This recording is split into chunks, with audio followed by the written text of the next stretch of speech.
Depois das dicas do seu Freitas, eu aprendi como é importante você fazer uma planta dos pontos de eletricidade.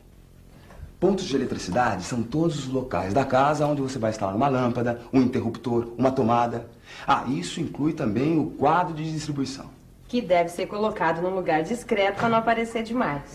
Geralmente ele é colocado atrás de uma porta. Agora, outra coisa importante, ele tem que ser instalado próximo das maiores cargas da instalação e do relógio de luz. De qualquer forma, ele deve ser colocado num lugar de fácil acesso, mas longe de botijões de gás ou fogões.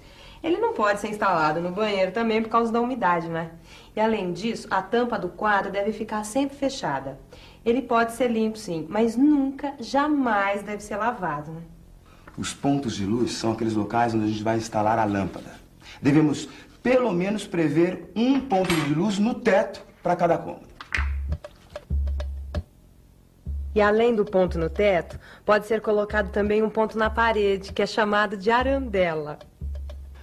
Os interruptores servem para interromper e restabelecer a passagem da corrente elétrica, ou seja, apagar e acender os pontos de luz. Eles devem ser colocados próximo das portas, porque assim fica mais fácil você acender. E nunca atrás delas, porque senão dificulta. Devem ser previstos 2 tipos de tomadas, as de uso especial e as de uso geral. As tomadas de uso geral são aquelas que a gente ainda não tem o uso definido e servem para ligar TV, videocassete, aparelho de som, abajur. As tomadas especiais são aquelas que a gente vai ligar a aparelhos que têm uma voltagem diferente ou um consumo elevado, como geladeira, máquina de lavar, chuveiro elétrico, micro-ondas. Foi por isso que o seu Freitas ensinou pra gente uma regra básica para saber quantas tomadas devem ser instaladas em cada cômodo. A proporção ideal é uma tomada para cada 5 metros. E você calcula isso da seguinte forma. Você soma o comprimento de todas as paredes do cômodo. Por exemplo, se você tiver um quarto de 3 metros por 3,5 metros, o contorno é de 3 mais 3 mais 3,5 mais 3,5, que é igual a 13 metros. Aí você divide esse valor por 5. Então, 13 metros dividido por 5 é igual a 2,6. Esse número você arredonda para cima e vai dar 3 tomadas para esse cômodo.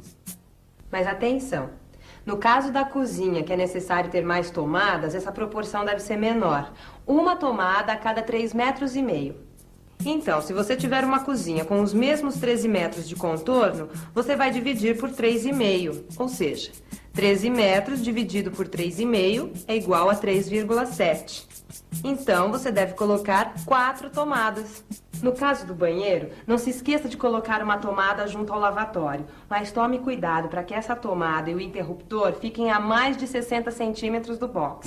Outra coisa importante é você adotar um padrão de altura na colocação dos diversos pontos de eletricidade. Isso vai facilitar a sua obra, porque você coloca os pontos todos na mesma fiada de blocos. Ai, depois fica tão bonito depois de pronto. Mas para isso existe uma tabela, e essa tabela é a seguinte. As tomadas baixas, de uso geral, devem ser colocadas a 30 centímetros do piso. As tomadas médias, como as do lavatório, do banheiro, da geladeira, do liquidificador, da máquina de lavar, do freezer, da campainha da rua, do micro-ondas, devem ser colocadas a 130 centímetros do piso. As tomadas altas, no caso do chuveiro elétrico, devem ser colocadas no mínimo a 225 centímetros do piso.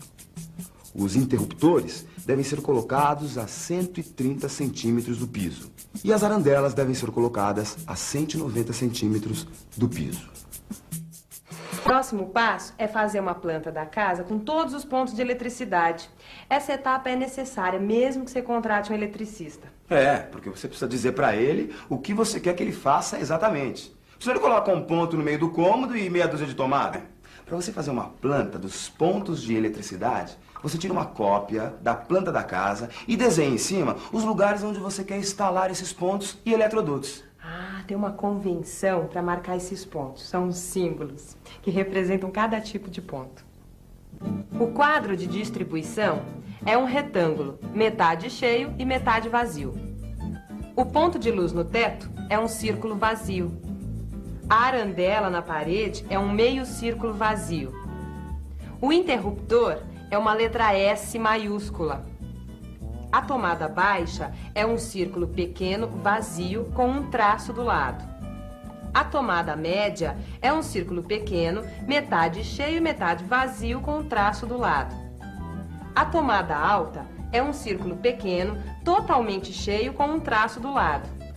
O telefone é um triângulo vazio.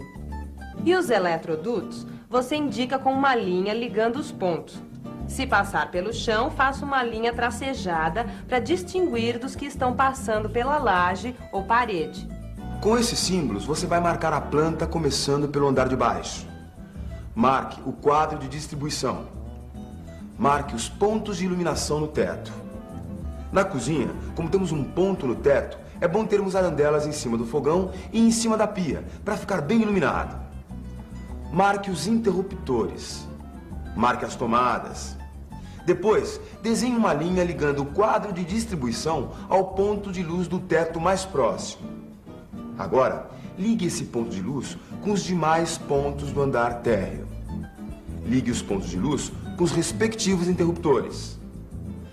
A partir dos interruptores ou dos pontos de luz, ligue as tomadas. Coloque uma flecha em cima do quadro de distribuição e escreva a palavra sobe, para indicar que um eletroduto passará para o andar de cima. No andar de cima, repita todas as operações a partir do ponto onde o eletroduto estiver chegando. Com a planta pronta, você pode colocar as caixas. As caixas devem ficar bem presas, tanto nos blocos como na laje. Use um pouco de argamassa de cimento e areia 1:4. Os eletrodutos rígidos devem ser presos nas caixas por buchas e arruelas.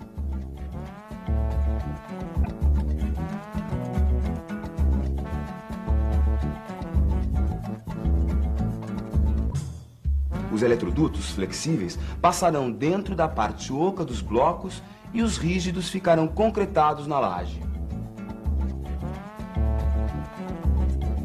O diâmetro dos eletrodutos depende do número de fios que vão passar dentro deles. É recomendável usar eletrodutos de no mínimo 3/4 se for rígido e 25 milímetros se for flexível. Nunca passe mais do que 6 fios dentro deles. Você tem que fazer também um eletroduto separado só para os fios do chuveiro e outro para o fio do telefone e o cabo da antena da televisão. E aqui tem alguns detalhes importantes. O eletroduto que sai da caixa deve ter uma ponta sobrando acima da laje para continuar a instalação no andar de cima. Tampe com papel ou estopa a ponta dos eletrodutos e as caixas para evitar que entre água, sujeira ou concreto durante a obra, o que pode estragar as caixas ou entupir os eletrodutos. Bom, seguindo essas etapas, passo a passo, você está preparado para fazer os pontos elétricos da sua obra. E assim evitar erros e esquecimentos. A gente não tem tomada para o micro-ondas, mas a gente tem para o liquidificador. E eu vou me refrescar com esse suco, meu amor, porque eu vou lá no Seu Freitas comprar todos os materiais para fazer a instalação dessa tomada. Muito. No próximo programa, a gente vai falar sobre a construção das paredes do piso superior. Fique à vontade. Afinal, a casa é sua. Não, meu amor? Reforcei a casa embaixo, muito reforçado. Aí, primeiramente, eu fiz minha escada e subi para cima. Deixei tudo certinho para poder construir em cima. As paredes você tem que levantar o mesmo padrão que foi feito de baixo. Tem que acompanhar o aprumamento de baixo. E vai até em cima. Padrão, né? Olha, a prioridade minha é minha família, certo? Eu acho que não só minha, mas de todos, né? Temos lá para, mesmo que amanhã chegue um momento que a gente vai ter que ir mesmo, então a família já tem um amparo, né? Certo?